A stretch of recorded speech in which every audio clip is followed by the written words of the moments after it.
Hey, I'm Josh Deaton, and I'm here to present a version of a decision support system dashboard that my team and I created for a fictional healthcare clinic located in Northeast Tennessee called, unimaginatively, NET Regional Health. To review, here are the main business needs that we identified and that we attempt to support with our DSS dashboard. First, we deal with operational efficiency with a focus on scheduling and wait times. Second, financial management, specifically claim reimbursement and patient attendance. Third, patient accessibility, optimizing rescheduling times for missed appointments. And fourth, care quality, focusing on patient satisfaction and readmissions. The team members that worked on this project are Adesola Oganubi, Tiffany Smith, and me, Josh Deaton.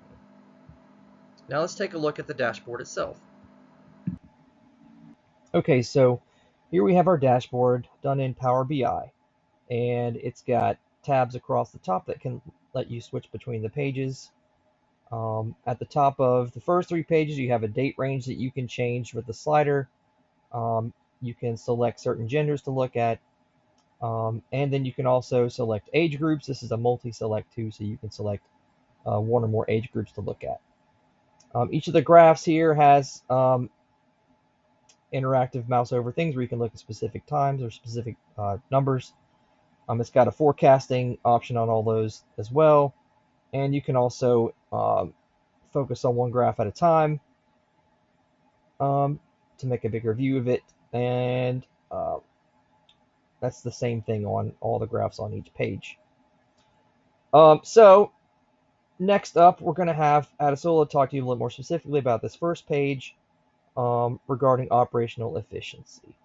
Shola Ogunubi, and I'll be talking about operational efficiency, focusing on appointment status in our project. Our business need is to help healthcare clinic improve how they work, especially with scheduling, reducing wait times, and making sure that patients actually show up for their various appointments. From our Power BI dashboard, we look at how appointments went. So we have our various KPI, we have the attended, we have the missed, we have the cancelled, average wait time. So firstly, 72% of patients attended their appointments. That sounds okay, but the goal is 85%. So we are below target. That is why it's showed in red. Cancellations are at 20%, which is way above the target of 5%. Also in red, and that's a problem because it means we are losing time and money when patients actually cancel last minute. The missed appointments no show are about 6%, which is under the 10% limit. That is green. So I think we are doing better here. Maybe because reminders are always being used. We also looked at waiting time. Right now, it's about 23 minutes, but our goal is under 15 minutes. That is red too. And it shows we might need better scheduling or we need to employ more staff if needed. So overall, we can say that some things are working, like reducing no-shows, but we need to fix issues with cancellations and long wait time. So this connects me back to our business need, because if we improve this area using personal decision support system, clinic can run smoother, save more people, and give better care. Thank you. Okay, the next tab we're going to look at is the financial management tab. Again, that's one of our areas of our key business need that we wanted to look at with our DSS. And I've tightened the date range up to kind of look at the last quarter available in the data. And here you can see it gives us a billing totals for the last quarter plus what it's forecasted to be in the near future. With that gray area there is the confidence intervals for that.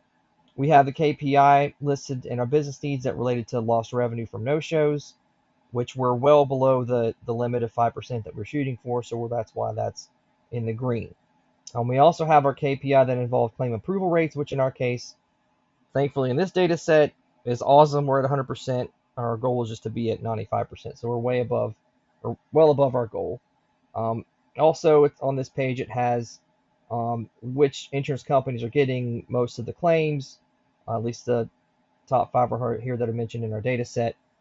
And also, it's got average claim times, which isn't necessarily in one of our KPIs, but it's something that might be useful to um, clinic owners and planners, so they can kind of get an idea of how quickly their money's going to be reimbursed from those insurance companies. We also have the graph that shows billing that's missed from no shows. Again, that deals kind of directly with our KPI, shows where we're at, where we're going, or where it is forecasting us to go in the future. Next up, we're going to have Tiffany talk about another couple of items on the operational efficiency and patient accessibility, again, focusing on this last quarter in the data set. Hello, my name is Tiffany Smith, and I will be talking about the KPIs for our personal decision support system for the Net Regional Health Clinic. Our main focus today will be the cancellation KPIs of 11.4%, which our goal is to have less than 5. And then our average wait time is 25 minutes. We would like to see that less than 15. But we also are going to be talking about our no-show rescheduling, which is at a 3%. We need to be at an 80%. And then also our customer satisfaction rating of a 7.7. We want to be at an 8 as well for this.